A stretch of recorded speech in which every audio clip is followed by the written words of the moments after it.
Friends, welcome to my channel. ಇವತ್ತು C S S ಅಲ್ಲಿ fonts ಬಗ್ಗೆ ತಿಳಿಸ್ಕೊಡ್ತೀನಿ.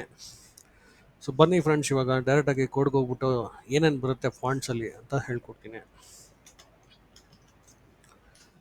ಆಲ್ರೆಡಿ ಕೋಡಲ್ಲಿ ನಾನು ಸ್ವಲ್ಪ ಫಾಂಟ್ಸ್ ಬಗ್ಗೆ ಡೀಟೇಲಾಗಿ ಆಲ್ರೆಡಿ ಬರ್ಕೊಂಡಿದ್ದೀನಿ. ಸೊ ಇದನ್ನು ಕಲಿಯೋದಕ್ಕೆ ತುಂಬ ಈಸಿ ಆಗುತ್ತೆ. ಸೊ ಫಸ್ಟು ನಾವು ಫಾಂಟ್ಸ್ ಅಂದರೆ ಏನು ಅಂತ ತಿಳ್ಕೊಳ್ಳೋಣ. ನೋಡಿ, ಒಂದು ವೆಬ್ಸೈಟ್ಗೆ ಫಾಂಟ್ಸು ಎಷ್ಟು ಮುಖ್ಯ ಅಂದರೆ, ಒಂದು ವೆಬ್ಸೈಟಲ್ಲಿ ಕಂಟೆಂಟ್ ಇರುತ್ತೆ ಅಂದ್ಕೊಳ್ಳಿ. ಆ ಕಂಟೆಂಟು ಯೂಸರ್ಗೆ ಹೆಂಗೆ ವಿಸಿಬಲ್ ಆಗಬೇಕು, ಎಷ್ಟು ಚೆನ್ನಾಗಿ ಕಾಣಿಸಿದ್ರೆ ಅಷ್ಟು ಅದನ್ನು ಆ ಕಂಟೆಂಟ್ನ ಓದೋಕ್ಕೆ ಈಸಿ ಆಗುತ್ತೆ. ದ ಫಾಂಟ್ಸಲ್ಲಿ ಡಿಫ್ರೆಂಟ್ ಸ್ಟೈಲ್ಸ್ ಇದೆ, ಡಿಫ್ರೆಂಟ್ ಫಾಂಟ್ ಫ್ಯಾಮಿಲೀಸ್ ಇದೆ. ಸೊ ಒಂದೊಂದೇ ತಿಳ್ಕೊಳೋಣ ಬನ್ನಿ. ಸೊ ಇವಾಗ ಫಾಂಟ್ ಫ್ಯಾಮಿಲಿ ಅಂದರೆ ಏನು? ಸೊ ಫಾಂಟ್ ಫ್ಯಾಮಿಲಿಯಲ್ಲಿ ನಾವು ಮಲ್ಟಿಪಲ್ ಟೈಪ್ಸ್ ಆಫ್ ಫಾಂಟ್ಸ್ ಹಾಕೊಬೋದು. ಸೊ ಇವಾಗ ಒಂದು ಎಕ್ಸಾಂಪಲ್ ಕೊಡ್ತೀನಿ ನೋಡಿ. ಇಲ್ಲಿ P1 ಕ್ಲಾಸ್ಗೆ ಫಾಂಟ್ ಫ್ಯಾಮಿಲಿ ಅಂತ ಹಾಕೊಂಡಿದ್ದೀನಿ. ಇಲ್ಲಿ ಫಾಂಟ್ ಫ್ಯಾಮಿಲಿಗೆ Times New Roman, Times serif, ಇದಿಷ್ಟೂ ಫಾಂಟ್ ಫ್ಯಾಮಿಲಿ. ಸೊ ಇಲ್ಲಿ ನನ್ನ ಹತ್ರ P1 ಇದೆ. ಸೊ P1 ಟ್ಯಾಗ್ಗೆ ಕಂಪ್ಲೀಟ್ ಈ ಫಾಂಟ್ ಫ್ಯಾಮಿಲಿ ರನ್ ಆಗುತ್ತೆ. ಸೊ ಫಾಂಟ್ ಫ್ಯಾಮಿಲಿಯಲ್ಲಿ ತುಂಬ ಥರ ವೆರೈಟಿ ಆಫ್ ಫಾಂಟ್ಸ್ ಇದ್ದಾವೆ, ಫಾಂಟ್ ಫ್ಯಾಮಿಲೀಸ್ ಇದ್ದಾವೆ. ಸೊ ಇಲ್ಲಿ ನೋಡ್ಬೋದು ನೀವು, ಏರಿಯಲ್ ಇದೆ, ಲೂಸಿಡಾ ಕನ್ಸೋಲ್ ಇದೆ, ಕೊರಿಯರ್ ನ್ಯೂ ಇದೆ. ಸೊ ಈ ಥರ ಫಾಂಟ್ ಫ್ಯಾಮಿಲೀಸ್ ನಿಮ್ಗೆ ತುಂಬ ಸಿಗ್ತವೆ. ಸೊ ನೀವು ಈ ಥರ ಫಾಂಟ್ ಫ್ಯಾಮಿಲೀಸ್ನ ಕ್ಲಾಸಸ್ಗೆ ಹಾಕ್ಕೊಂಡು ಇಲ್ಲ ಬಾಡಿಗೆ ಹಾಕ್ಕೊಂಡು ನೀವು ಫಾಂಟ್ ಫ್ಯಾಮಿಲೀಸ್ನ ಯೂಸ್ ಮಾಡ್ಕೊಬೋದು. ಸೊ ಇದು ಹೆಂಗೆ ರನ್ ಆಗುತ್ತೆ ಅಂತ ಕೂಡ ತೋರಿಸ್ತೀನಿ ನೋಡಿ. P1 tag, P2 tag, P3 tag so ಇಲ್ಲಿದೆ. ಸೊ ಇದನ್ನು ನಾನು ಎಕ್ಸಿಕ್ಯೂಟ್ ಮಾಡಿ ತೋರಿಸ್ತೀನಿ ನಿಮಗೆ. ಸೊ ನೋಡಿ ಇಲ್ಲಿ ಫಾಂಟ್ ಫ್ಯಾಮಿಲಿ ಬಂತಲ್ಲ ನೋಡಿ, ಇದು ಟೈಮ್ಸ್ ನ್ಯೂ ರೋಮನ್ನು. ಸೊ ಇದು ಲೂಸಿಡಾ ಅನಿಸುತ್ತೆ, ಇಲ್ಲ ಏರಿಯಲ್, ಹೆಲ್ವೆಟಿಕಾ ಮತ್ತು ಏರಿಯಲ್ದು. ಆಮೇಲೆ ಇದು ಲೂಸಿಡಾ ಕನ್ಸೋಲ್ ಅಂತ ಇದೆ. ಸೊ ನೋಡಿದ್ರಲ್ಲ ಫಾಂಟ್ ಫ್ಯಾಮಿಲಿ ಹೆಂಗೆ ವರ್ಕ್ ಆಗುತ್ತೆ ಅಂತ. ಆಮೇಲೆ ಇವಾಗ ವೆಬ್ ಸೇಫ್ ಫಾಂಟ್ಸ್ ಅಂತ ಇದೆ. ಏನಿದು ವೆಬ್ ಸೇಫ್ ಫಾಂಟ್ಸ್ ಅಂದರೆ, ಸೊ ಬೇಸಿಕಲಿ ಎಲ್ಲ ಬ್ರೌಸರ್ಗಳಲ್ಲೂ ಈ ಫಾಂಟ್ಸು ಕಾಮನ್ ಆಗಿ ವರ್ಕ್ ಆಗ್ತವೆ. ಸೊ ಕೆಲವೊಂದು ಫಾಂಟ್ಸು ಎಲ್ಲ ಬ್ರೌಸರ್ಸಲ್ಲೂ ಸಪೋರ್ಟ್ ಮಾಡಲ್ಲ. ಸೊ ವೆಬ್ ಸೇಫ್ ಫಾಂಟ್ಸ್ ಅಂದರೆ ಈ ಫಾಂಟ್ಸ್ ಏನೇನಿದೆ, Arial, Verdana, Tahoma, Times New Roman, Georgia, so Garamond, Courier New ಮತ್ತು ಬ್ರಷ್ ಸ್ಕ್ರಿಪ್ಟ್, ಇವೆಲ್ಲ ಕಾಮನ್ ಆಗಿ ಎಲ್ಲ ಬ್ರೌಸರಲ್ಲೂ ಸಪೋರ್ಟ್ ಆಗುತ್ತೆ. ಸೊ ಏನು ಫಾಂಟ್ ತೊಗೊಳುತ್ತೋ ಅದೇ ಫಾಂಟ್ಸು ಎಲ್ಲ ಬ್ರೌಸರಲ್ಲೂ ಸೇಮ್ ಆಗೇ ಬರುತ್ತೆ. ಸೊ ಅದನ್ನೇ ನಾವು ವೆಬ್ ಸೇಫ್ ಫಾಂಟ್ಸ್ ಅಂತ ಕರಿತೀವಿ. ಆಮೇಲೆ ನಮ್ಮ ಹತ್ರ ಇನ್ನೊಂದಿದೆ, ಫಾಂಟ್ ಫಾಲ್ ಬ್ಯಾಕ್ಸ್ ಅಂತ ಇದೆ. ಈ ಫಾಂಟ್ ಫಾಲ್ ಬ್ಯಾಕ್ಸ್ ಅನ್ನೋದು ಏನು ಅಂದರೆ, ಇವಾಗ ಟೈಮ್ಸ್ ನ್ಯೂ ರೋಮನ್ ನಮಗೆ ವರ್ಕ್ ಆಗಿಲ್ಲ. ಸೊ ಅದಕ್ಕೆ ಆಲ್ಟರ್ನೇಟ್ ಆಗಿ ಇನ್ನೊಂದು ಫಾಂಟ್ ಫ್ಯಾಮಿಲಿಯಲ್ಲಿ ಹಾಕೊಂಡಿರ್ತೀರಲ್ಲ ನೋಡಿ. ಇವಾಗ ಈ ಫಾಂಟ್ ಫ್ಯಾಮಿಲಿಯಲ್ಲಿ ಟೈಮ್ಸ್ ನ್ಯೂ ರೋಮನ್, ಟೈಮ್ಸ್ ಅಂತ ಇದೆ, ಆಮೇಲೆ ಸೆರೀಫ್ ಅಂತ ಇದೆ. ಸೊ ನಮ್ಮ ಬ್ರೌಸರ್ ಒಂದೊಂದ್ಸತಿ ಏನಾಗುತ್ತೆ, ಇವೆರಡು ಫಾಂಟ್ ಸಪೋರ್ಟ್ ಮಾಡಲ್ಲ. ಆವಾಗ ಏನಾಗುತ್ತೆ, ಮೂರನೇ ಫಾಂಟ್ ಸಪೋರ್ಟ್ ಆಗುತ್ತೆ. ಸೊ ಇದನ್ನೇ ಫಾಂಟ್ ಫಾಲ್ ಬ್ಯಾಕ್ಸ್ ಅಂತ ಕರಿತೀರಿ. ಸೊ ಗೊತ್ತಾಯ್ತಲ್ಲ ಫ್ರೆಂಡ್ಸ್. ಸೊ ಇವಾಗ next font style. Font style ಅಂದರೆ ಏನು? ಫಾಂಟ್ ಸ್ಟೈಲಲ್ಲಿ 3 ಥರ ಇದೆ. ಒಂದು normal, italic, oblique. So normal font style normal ಅಂತ ಕೊಟ್ಟರೆ ನೋಡಿ, ನಾರ್ಮಲ್ ಆಗೇ ಬರುತ್ತೆ ಟೆಕ್ಸ್ಟು. ಆಮೇಲೆ ಇಟ್ಯಾಲಿಕ್ ಕೊಟ್ಟರೆ ಇಟ್ಯಾಲಿಕ್ ಥರ ಬರುತ್ತೆ. ಆಮೇಲೆ ಒಬ್ಲಿಕ್ ಸ್ಟೈಲ್ ಕೊಟ್ಟರೆ ಒಬ್ಲಿಕ್ ಥರ ಬರುತ್ತೆ. ಸೊ ಆಲ್ಮೋಸ್ಟ್ ಇಟ್ಯಾಲಿಕ್ ಥರನೇ ಕಾಣಿಸುತ್ತೆ. ಸೊ ಫಾಂಟ್ ಸ್ಟೈಲ್ಸ್ ಬಗ್ಗೆ ತಿಳ್ಕೊಂಡ್ರಿ. ಇವಾಗ ಗೂಗಲ್ ಫಾಂಟ್ಸ್ಗೆ ಹೋಗೋಣ. ಇದು ತುಂಬಾ ಇಂಪಾರ್ಟೆಂಟು. ತುಂಬ ಜನ ಒಂದು ವೆಬ್ಸೈಟ್ ಕ್ರಿಯೇಟ್ ಮಾಡಬೇಕಾದ್ರೆ ಇದನ್ನೇ ಯೂಸ್ ಮಾಡ್ತಾರೆ. ಸೊ ಗೂಗಲ್ ಫಾಂಟ್ಸ್ ಬಗ್ಗೆನೇ ನೋಡಿ. ಗೂಗಲ್ ಫಾಂಟ್ಸಲ್ಲಿ ಗೂಗಲ್ ಫಾಂಟ್ಸ್ ಅಂತ ನೀವು ಗೂಗಲಲ್ಲಿ ಸರ್ಚ್ ಮಾಡಿದ್ರೆ, ಸೊ ಇದೊಂದು ಲಿಂಕ್ ಸಿಗುತ್ತೆ ನಿಮಗೆ. ಎಷ್ಟೊಂದು ಫಾಂಟ್ ಸಿಗುತ್ತೆ. ಆ ಲಿಂಕ್ಸ್ನ ಹೋಗಿ ಕಾಪಿ ಮಾಡಿಕೊಂಡು ನೀವು ಈ ಥರ ಒಂದು ಲಿಂಕ್ ಸಿಗುತ್ತೆ, ಇದನ್ನು ನೀವು ಇಲ್ಲಿ ನಿಮ್ಮ ವೆಬ್ ಪೇಜಲ್ಲಿ ಹೆಡರಲ್ಲಿ ಪೇಸ್ಟ್ ಮಾಡ್ಕೊಬೇಕು. ಸೊ ಪೇಸ್ಟ್ ಮಾಡ್ಕೊಂಡ್ರೆ ಏನಾಗುತ್ತೆ, ಸೊ ನೋಡಿ ಇಲ್ಲಿ ಕೊಟ್ಟಿದ್ದಾರೆ googleapis.com CSS ಫ್ಯಾಮಿಲಿ.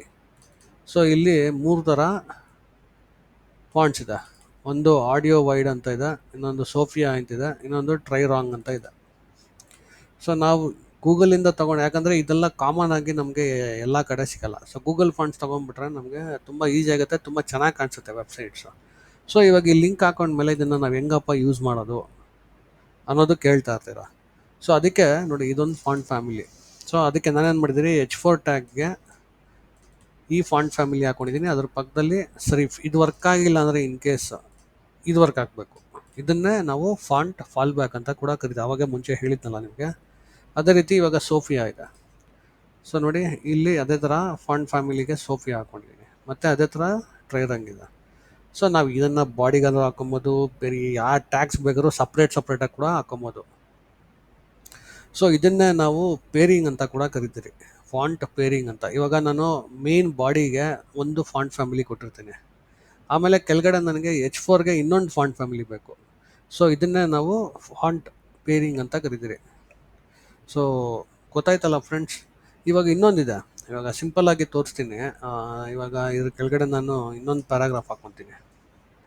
ಸೊ ಇನ್ನೊಂದು ಪ್ಯಾರಾಗ್ರಾಫ್ ಹಾಕ್ಕೊಂಡು ನಾನೇನು ಮಾಡ್ತೀನಿ, ಕ್ಲಾಸ್ ಶಾರ್ಟ್ ಅಂತ ತೊಗೊತೀನಿ. ಇದು ಶಾರ್ಟ್ ಫಾರ್ಮ್ ಹೇಳ್ಕೊಡ್ತೀನಿ ಇವಾಗ ಹೆಂಗೆ ಅಂತ. ಸೊ ಇಲ್ಲಿ ನಾನೇನು ಮಾಡ್ತೀನಿ, ಈ ಶಾರ್ಟ್ ಅಂತ ತಗೊಂಡು ಶಾರ್ಟ್ ಫಾರ್ಮ್ ಬರೀಬೇಕು ಅಂದರೆ ನಾವು ಬರೀ ಫಾಂಟ್ ಸೈಜ್ ಈ ಥರ ಎಲ್ಲ ಏನು ಮಾಡೋದು, ಬರೀ ಫಾಂಟ್ ಏನು ಮಾಡ್ತೀನಿ, 14 ಪಿಕ್ಸೆಲ್ಸ್ ತೊಗೊತೀನಿ, ಟೈಮ್ಸ್ ತೊಗೊತೀನಿ, ಆಮೇಲೆ ಸಿಂಪಲ್ಲಾಗಿ ಗ್ರೀನ್ ತೊಗೊತೀನಿ ಕಲರ್. ನೋಡೋಣ ಫ್ರೆಂಡ್ಸ್, ಎಕ್ಸಿಕ್ಯೂಟ್ ಮಾಡಿ ಇವಾಗ ಇದನ್ನು. ಗ್ರೀನ್ ಕಲರ್ ಬಂದಿಲ್ಲ.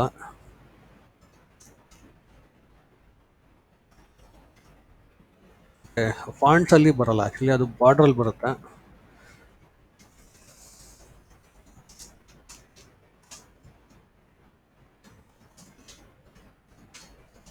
ಸೊ 14 ಪಿಕ್ಸೆಲ್ಸ್ ಟೈಮ್ಸ್ ಕಲರ್ ಬರಬೇಕು ರೆಡ್, ಸಿ.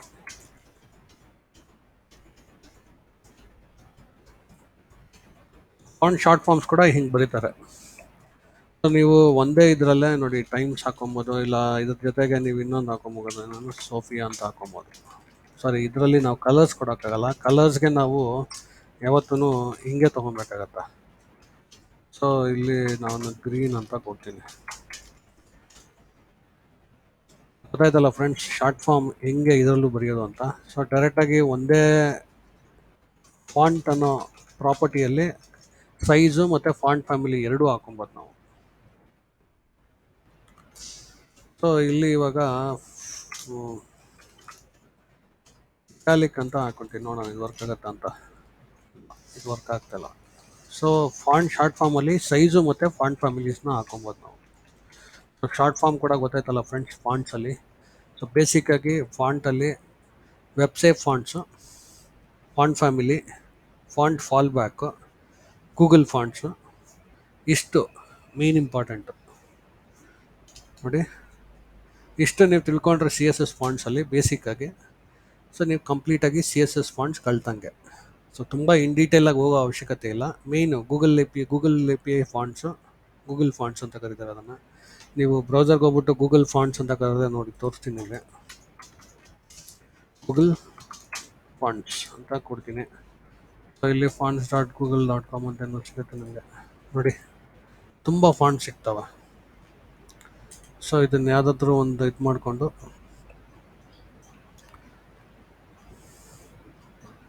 ನೀವು ಸ್ಟೈಲ್ಸ್ನ ತೊಗೊಬೋದಿಲ್ಲ.